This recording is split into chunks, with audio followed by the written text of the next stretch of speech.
پھر وہی ہوا جس کی پیش گوئی لوکس نے اپنی موت سے پہلے کی تھی۔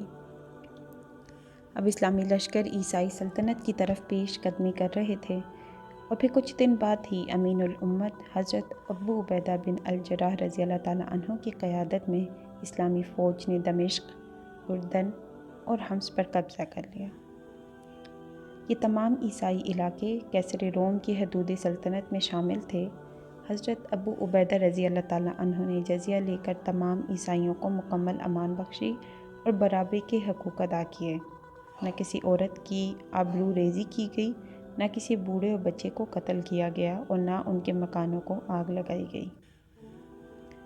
مسلمانوں کی اس طرز عمل کو دیکھ کر عیسائی عورتیں اور مرد آپس میں گفتگو کیا کرتے تھے۔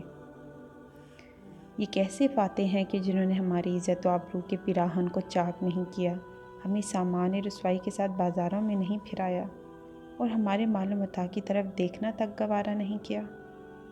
زندگی کی یہ رعایتیں، یہ امن و سلامتی، یہ عدل و انصاف اور یہ مساوات تو ہمیں ہرقل اعظم یعنی کیسر روم نے بھی نہیں بخشا تھا۔ دمشق، اردن اور حمص کی فتوحات نے رومی عیسائیوں کو بدحواس کر دیا تھا۔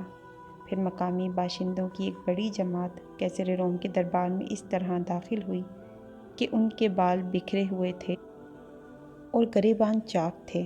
وہ سب کے سب سر سے پاؤں تک درد کی تصویر بنے ہوئے تھے۔ قیصر روم نے ان شکستہ حال لوگوں کی طرف بڑی حیرت سے دیکھا اور پھر انتہائی نرم لہجے میں پوچھا، اے یسوع مسیح کے ماننے والوں، آخر تم پر کیا افتاد پڑی ہے؟ دمشق اور اردن کے عیسائیوں نے رو رو کر کہا، اے ہرقل اعظم، اے عیسائیت کے نگہباں، ہم پر افتاد نہیں پڑی بلکہ قیامت ٹوٹی ہے۔ ہماری فریاد سن اور ہمارے دکھوں کا مداوع کر۔ فریادیوں کی یہ گریہ وزاری دیکھ کر قیصر روم کے چہرے کا رنگ بدل گیا اور اس نے انتہائی تند و تیز لہجے میں فریادیوں سے پوچھا، وہ کون ہے جس نے تم پر یہ قیامت توڑی ہے؟ میں اسے عبرتناک سزا دوں گا اور تمہارے تمام دکھوں کا ازالہ کروں گا۔ وہ عرب کے مسلمان ہیں جنہوں نے ہماری زمینوں پر قبضہ کر لیا ہے اور ہمارے گھروں کو آگ لگا دی ہے، ایک فریادی نے زار و قطار روتے ہوئے کہا۔ بوڑھے اور بچے قتل کیے جا رہے ہیں، دوسرے فریادی نے ہچکیوں سے روتے ہوئے دنیا کا سب سے بڑا جھوٹ بولا۔ اے ہمارے بادشاہ، سلیب کی بیٹیاں بے امان ہیں، وہ مسلمانوں کی ہوس کا نشانہ بن رہی ہیں۔ فریادی نے عیسائیوں کی بربادی کا نقشہ کچھ اس طرح کھینچا کہ قیصر روم غضبناک ہو کر اپنے تخت پر کھڑا ہو گیا اور قہر آلود لہجے میں بولا، میں نے سلیب کے بندوں کی فریاد سن لی۔ تم سے میرا وعدہ ہے کہ میں اس وقت تک چین سے نہیں بیٹھوں گا جب تک تمہاری زمینیں تمہیں واپس نہیں مل جائیں گی۔ آج سے تم انطاکیہ میں ہمارے خاص مہمان ہو۔ اس وقت انطاکیہ قیصر روم کا دارالحکومت تھا۔ فریادی خوشی خوشی دربار سے چلے گئے۔ مسلمانوں کے سلسلے میں ان کی مکارانہ چال کامیاب ہو گئی تھی۔ قیصر روم رات بھر سکون سے نہیں سو سکا، بار بار اس کی آنکھ کھل جاتی تھی اور نظروں کے سامنے وزیر سلطنت لوکس کا چہرہ ابھرتا نظر آتا تھا۔ تم سچ کہتے تھے لوکس کہ مسلمانوں کی یلغار ایران کی حدود تک نہیں ٹھہرے گی۔ قیصر روم بڑے حسرت زدہ لہجے میں اپنے مرحوم سیاسی مشیر کو غائبانہ مخاطب کر کے کہتا، کاش تم زندہ ہوتے اور مشورہ دیتے کہ ایسی نازک صورتحال میں مجھے کیا حکمت عملی اختیار کرنی چاہیے تھی۔ الغرض اسی کشمکش میں پوری رات گزر گئی۔ پھر صبح ہوتے ہی قیصر روم نے خفیہ اجلاس طلب کر لیا۔ اس اجلاس میں عمائدین سلطنت کے ساتھ شہر کے معزز اور دانشمند افراد بھی شریک تھے۔ جب سب لوگ جمع ہو گئے تو قیصر روم نے حاضرین کو مخاطب کرتے ہوئے کہا، عیسائی اپنی تعداد میں عربوں سے کہیں زیادہ ہیں، ان کے ہتھیار پرانے اور جنگی وسائل بھی تم سے کہیں کم ہیں، دیگر ساز و سامان بھی تم لوگ مسلمانوں پر فوقیت رکھتے ہو، مگر جب میدان میں ان کے مقابل صف آرا ہوتے ہو تو شکست کھا جاتے ہو، آخر اس کی کیا وجہ ہے؟ قیصر روم کے لہجے سے شدید ناگواری کا رنگ جھلک رہا تھا۔ ہرقل اعظم کا سوال سن کر سب نے سر جھکا لیا۔ حاضرین میں انطاکیہ کا سب سے بڑا پادری شوہرام بھی شامل تھا، اس کی گردن بھی جھکی ہوئی تھی اور وہ بھی ہرقل اعظم سے نظریں چرا رہا تھا۔